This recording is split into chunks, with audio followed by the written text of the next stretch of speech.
दोस्तों आज है 22 अप्रैल और आज की इस वीडियो में हम 22 अप्रैल से रिलेटेड जितने भी करंट अफेयर के क्वेश्चन हैं इन सभी को कवर करने वाले हैं।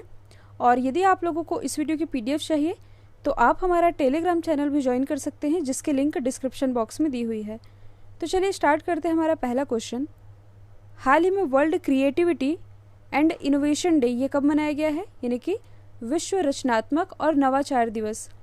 तो ये अभी हाल ही में मनाया गया है 21 अप्रैल को। और ये दिवस मनाया क्यों जाता है? तो इस दिवस को मनाए जाने का मुख्य उद्देश्य है कि लोगों में नए विचारों का आह्वान करना और लोगों में रचनात्मक यानी कि इनोवेटिव और क्रिएटिव सोच रखने वालों को इनकरेज करना, ये है इसका मुख्य उद्देश्य। और ये जो दिवस है इसे मनाए जाने की शुरुआत हुई थी 25 मई 2001 से। और कहाँ से हुई थी? कनाडा के टोरंटो से। और ये जो दिवस है ये मनाया जाता है यूनाइटेड नेशन के द्वारा। बात करें यदि हम यूनाइटेड नेशन की, तो इसकी स्थापना हुई थी 24 अक्टूबर 1945 को। हेडक्वार्टर स्थित है न्यूयॉर्क में। और प्रेजेंट टाइम में इसके महानिदेशक कौन हैं? तो ये हैं एंटोनियो गुटेरस। और एंटोनियो गुटेरस ये किस कंट्री से हैं? तो ये हैं पुर्तगाल से। 10 अप्रैल को मनाया गया है वर्ल्ड होम्योपैथी डे, जिसकी थीम रही थी enhancing the scope of homeopathy in public health. इसके बाद 11 अप्रैल को मनाया गया है नेशनल सेफ मदरहुड डे, यानी कि राष्ट्रीय सुरक्षित मातृत्व दिवस। इसके बाद 18 अप्रैल को मनाया गया है वर्ल्ड हेरिटेज डे, यानी कि विश्व विरासत दिवस, जिसकी थीम थी share culture, share heritage and share responsibility. Next question है, किस राज्य में ई संजीवनी ओपीडी का शुभारंभ हुआ है? तो इसका शुभारंभ अभी हाल ही में किया गया है हिमाचल प्रदेश में। और इस ई संजीवनी ओपीडी के बारे में आप लोग बता दूं, इसमें बीमार लोग निःशुल्क यानी कि free of cost medical advice ले सकेंगे। और इसके अंतर्गत घर में रहकर भी, यानी कि जो भी व्यक्ति हॉस्पिटल नहीं जा सकते वे घर पर रहकर ही इस सुविधा का लाभ उठा सकते हैं। इसी की शुरुआत की है हिमाचल प्रदेश गवर्नमेंट ने।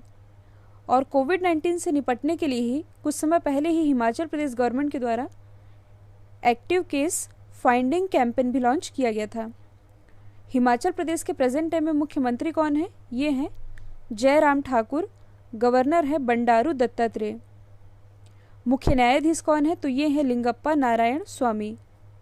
इसके अलावा हिमाचल प्रदेश में ही स्थित है पिन वैली नेशनल पार्क और ग्रेट हिमालयन नेशनल पार्क, ये स्थित है हिमाचल प्रदेश में ही। नेक्स्ट क्वेश्चन है, किस राज्य सरकार ने कोरोना का कहर देखते हुए लॉकडाउन 7 मई तक बढ़ा दिया है? तो आप सभी जानते हैं केंद्र सरकार के द्वारा लॉकडाउन की अवधि को 3 मई तक के लिए बढ़ाया गया था, लेकिन कोविड-19 का जो प्रकोप है ये अलग अलग राज्यों में अलग अलग स्तर पर है। किसी राज्य में कम है तो किसी राज्य में ज़्यादा है। उस हिसाब से यदि हम देखें तो हाल ही में जो तेलंगाना गवर्नमेंट है इसने कोविड-19 का प्रकोप देखते हुए अपने राज्य में लॉकडाउन की अवधि 7 मई तक बढ़ा दी है। अब यदि हम बात करें तेलंगाना की, तो यहाँ की राजधानी है हैदराबाद। हैदराबाद जो कि मूसी नदी के किनारे स्थित है। साथ ही भारत का पहला ब्लॉकचेन जिला ये हैदराबाद ही है। और कुछ समय पहले ही हैदराबाद में ही विश्व का सबसे बड़ा मेडिटेशन सेंटर, इसका उद्घाटन किया गया है। और इस विश्व के सबसे बड़े मेडिटेशन सेंटर में लगभग 1 लाख लोगों को फ्री मेडिटेशन की ट्रेनिंग दी जाएगी। साथ ही तेलंगाना गवर्नमेंट ने वर्ष 2020 को आर्टिफिशियल इंटेलिजेंस ईयर के रूप में मनाने की घोषणा की थी। यहाँ से लोकसभा सीटें हैं कुल 17, जबकि राज्यसभा सीटों की संख्या है 7। नेक्स्ट क्वेश्चन है, हाल ही में राष्ट्रपति रामनाथ कोविंद के नए सचिव के रूप में किसकी नियुक्ति की गई है? तो राष्ट्रपति रामनाथ कोविंद के नए सचिव बन गए हैं कपिल देव त्रिपाठी। और कपिल देव त्रिपाठी ये किन का स्थान लेंगे? तो ये स्थान लेंगे संजय कोठारी का। क्योंकि आप सभी जानते हैं जो संजय कोठारी है इनकी नियुक्ति कुछ समय पहले ही सीवीसी यानी कि मुख्य सतर्कता आयुक्त के रूप में की गई थी। और इन्हीं का स्थान लेने वाले हैं कपिल देव त्रिपाठी। जो कपिल देव त्रिपाठी है ये 1980 बैच के असम कैडर के आईएएस ऑफिसर हैं और अब यही बन गए हैं रामनाथ कोविंद जी के नए सचिव। इसी क्रम में आप एक और नाम याद रख सकते हैं अजय कुमार सिंह का। जो अजय कुमार सिंह है इन्हें कुछ समय पहले ही रामनाथ कोविंद जी के प्रेस सेक्रेटरी के रूप में नियुक्त किया गया था। और अजय भूषण पांडे, ये भी करंट से ही रिलेटेड है क्योंकि ये कुछ समय पहले ही हमारे नए फाइनेंस सेक्रेटरी बनाए गए हैं, तो ये आप याद रखेंगे। बात की जाए यदि रामनाथ कोविंद जी की, तो देखिए इन्हें कुछ समय पहले ही क्रोएशिया के हाईएस्ट सिविलियन ऑनर, जिसका नाम है ग्रैंड ऑर्डर ऑफ टॉमिस्लैव, इससे सम्मानित किए गए थे रामनाथ कोविंद जी। नेक्स्ट क्वेश्चन है, हाल ही में किस न्यायालय में मुख्य न्यायाधीशों की नियुक्ति की गई है? तो देखिए अभी कुल 3 राज्यों में, यानी कि 3 न्यायालयों में, बॉम्बे, मेघालय और ओडिशा, इन सभी न्यायालयों में मुख्य न्यायाधीश की नियुक्ति की गई है। अब कौन कौन अपॉइंट हुए हैं ये मैं आप लोग बता देती हूँ, और इसे मैं PDF में आप लोगों को लिख के भी अवेलेबल करा दूंगी।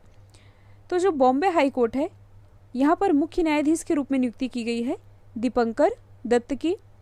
मेघालय उच्च न्यायालय में जो मुख्य न्यायाधीश बने हैं ये हैं विश्वनाथ सोमददर। इसके बाद ओडिशा उच्च न्यायालय में नियुक्ति हुई है मोहम्मद रफ़ीक की। ये तीनों ही न्यूली अपॉइंटेड है, इसलिए आप याद रखेंगे। अच्छा, उच्च न्यायालय में मुख्य न्यायाधीश की नियुक्ति कौन करते हैं? तो ये करते हैं भारत के राष्ट्रपति। नेक्स्ट क्वेश्चन है, हाल ही में किस बैंक ने अपने ग्राहकों के लिए वॉइस बैंकिंग सुविधा लॉन्च की है? तो आप लोगों ने नेट बैंकिंग सुनी होगी, कुछ इसी तरह से है वॉइस बैंकिंग, और ये लॉन्च की है ICICI बैंक ने।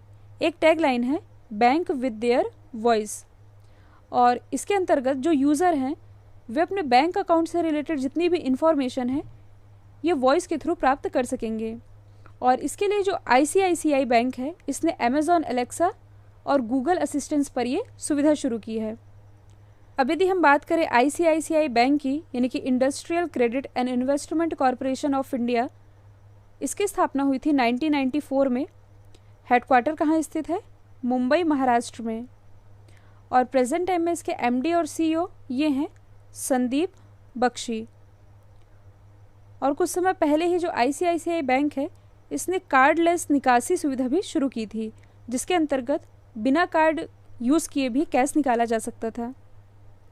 नेक्स्ट क्वेश्चन है, हाल ही में BMW इंडिया के नए अध्यक्ष और CEO का निधन हुआ, इनका नाम क्या था?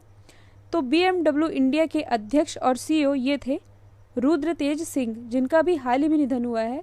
और इनका नाम क्यों इम्पोर्टेंट है? क्योंकि BMW इंडिया के संचालन का नेतृत्व करने वाले ये पहले भारतीय थे, इसलिए इनका नाम इम्पोर्टेंट हो जाता है।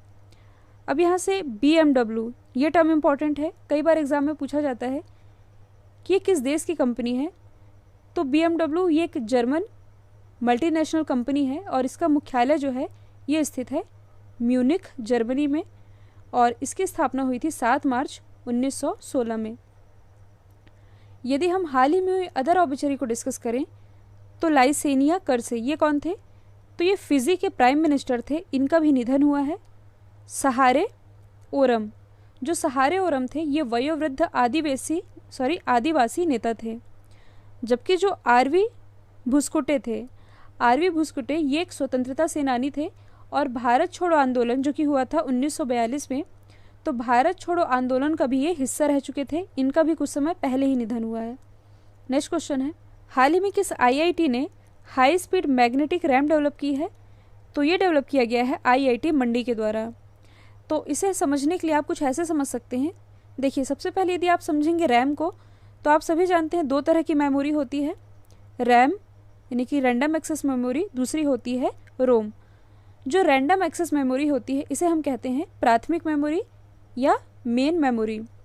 इसमें क्या होता है कि बिजली चले जाने पर जो भी डेटा होता है ये लॉस हो जाता है लाइट गोल होने पर, लेकिन IIT मंडी के द्वारा ये जो high speed magnetic RAM develop किया गया है, इसके अंतर्गत बिजली जाने पर भी डेटा लॉस नहीं होगा। ये है इसकी खासियत, और यही डेवलप किया गया है IIT मंडी के द्वारा। कल मैंने आप लोग बताया था IIT रोपड़ के बारे में। जो IIT रोपड़ है इसने कोविड-19 मरीजों के लिए वार्ड बोट डेवलप किया है।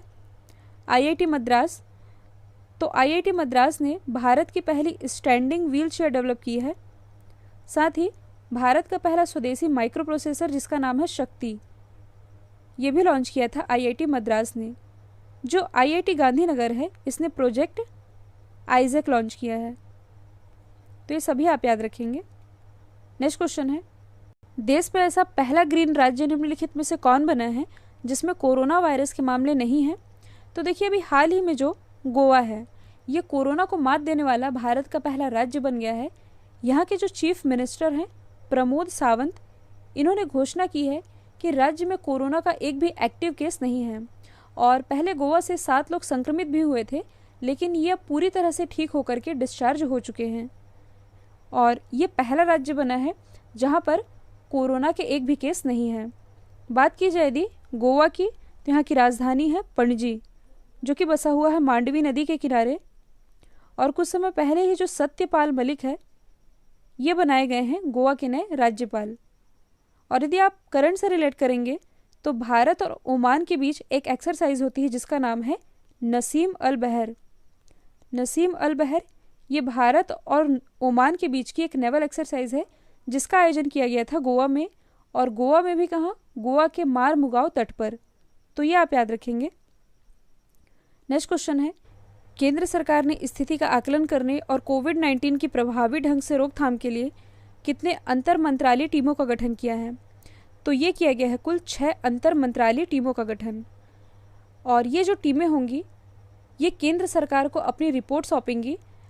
इसके अलावा मध्य प्रदेश, महाराष्ट्र, राजस्थान और वेस्ट बंगाल को भी आवश्यक निर्देश जारी किए गए हैं। तो ये आप याद रखेंगे। इस क्वेश्चन में कुछ एक्स्ट्रा जानने की ज़रूरत नहीं है। सिंपल सा क्वेश्चन है कि कितने अंतर मंत्रालय टीमों का गठन किया गया है, ये देखने के लिए कि कोविड-19 का प्रभावी ढंग से, यानी कि इसका क्रियान्वयन ठीक से चल रहा है या नहीं। तो इसे ही देखने के लिए जो टीम का गठन हुआ है, ये है कुल 6 अंतर मंत्रालय टीम। कल मैंने आप लोगों से पूछा था, हाल ही में दिल्ली सरकार ने कौन सा एक नया मोबाइल एप्लीकेशन लॉन्च किया? इसका राइट आंसर था असिस कोरोना। अब आप लोगों के लिए आज का सवाल है, किस संगठन ने कोविड-19 के खिलाफ जागरूकता बढ़ाने के लिए टीम मास्क फोर्स का गठन किया है? तो इसका आंसर कमेंट बॉक्स में ज़रूर दीजिएगा। और मैं फिर कहूँगी, वीडियो को ज़्यादा से ज़्यादा लाइक और शेयर कीजिएगा। तो आज के लिए इतना ही। Thank you so much.